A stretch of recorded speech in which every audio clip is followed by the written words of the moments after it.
history of tobacco. It's kind of the building block of America, in a sense. It was a cash crop that has kind of started us, and it made the original colonies a lot of money to where they could essentially survive. So where was tobacco discovered? Originally in Europe, for Europeans, it was discovered by Christopher Columbus on his voyage in 1492, and he originally kind of found it. This is according to Lee Cotton, a park ranger who wrote a column on the history of tobacco. So he found it in the Bahamas, and it was actually a gift from the natives, but he had no idea what to do with it. They were just dried leaves, and he thought there was no use for them. But later, when he went to the island of Cuba, the native Cubans, he saw them smoking it, and this wasn't typical. He actually saw them smoking it through their noses. So it's something that didn't really carry on today, but he tried it, and he thought that this could do something in Europe, and he took it back to Europe. So how did it get to the New World, as in North America?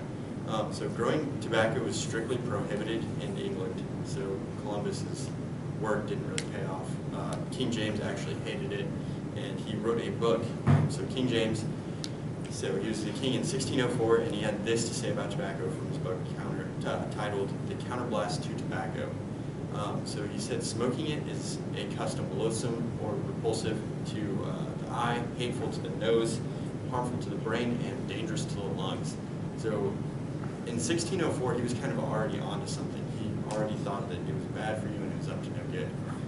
So colonists moved to America, and they brought tobacco seeds with them to grow the popular crop without interference from the king. And they actually did this by stitching it into like the hems of their coats, pants, stuff like that. And so eventually, tobacco reached Jamestown. According to Khan Academy's tutor, Kim, Jamestown struggled to sustain its existence and turned to the cash crop tobacco. And so by growing tobacco in the Virginia soil, which in Europe it was very hard to grow tobacco to begin with.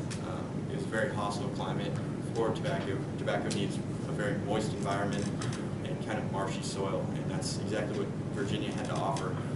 And so they grew tobacco. They didn't really grow food. They didn't have much success with corn, wheat, or anything like that. So they grew tobacco, and they eventually sold it back to England when King James' rule was over, and they made money, and they bought food with that money.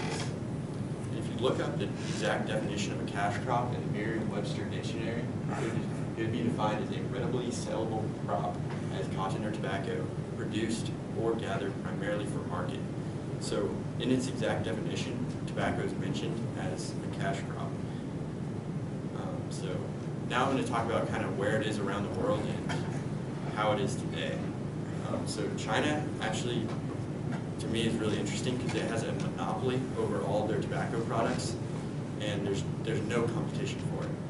So they make a whopping $19 billion in US dollars in profits every year, according to the Tobacco Atlas.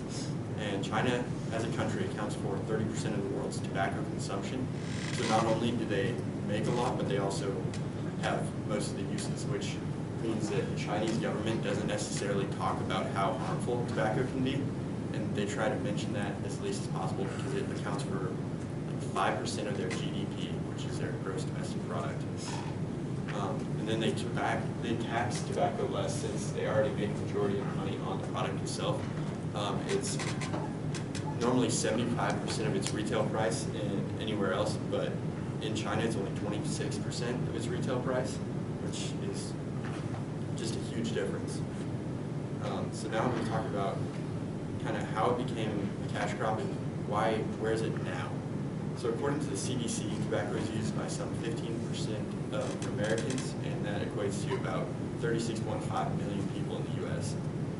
In 2014, tobacco companies spent about $9 billion in advertising. This equates to roughly $1 million every single hour of the day. So that's a huge amount. It's really incomprehensible. So now I'm going to show you kind of a video of some kind of crazy statistics that Times Magazine put out.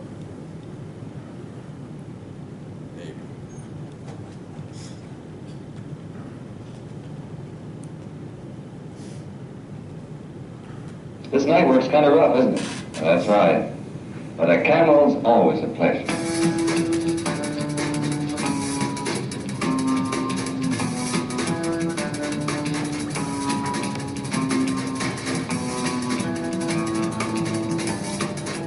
Yes, in a cigarette, it's the tobacco that counts. And Lucky Strike means fine tobacco.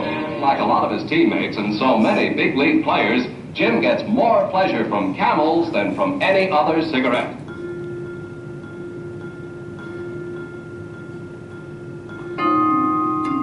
You'll be interested to know how the doctors of America answered that question. Tens of thousands of doctors.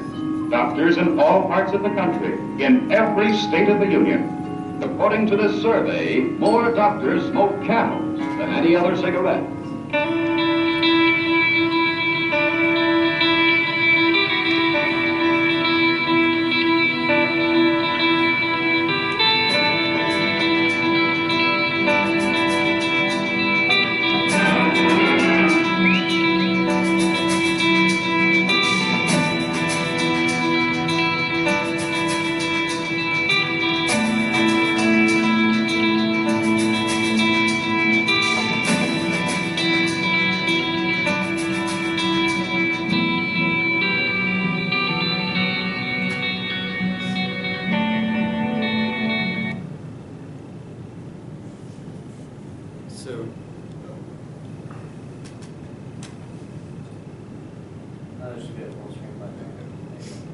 So in that, it said that in 1966, tobacco, about 50% of men smoked, and it kind of fell since then. After then, in 1966, the Surgeon General released a report on kind of the effects of tobacco, and so ever since then, it's kind of been a constant decline because there's just been more and more information on what tobacco can do and what are the kind of side effects from it.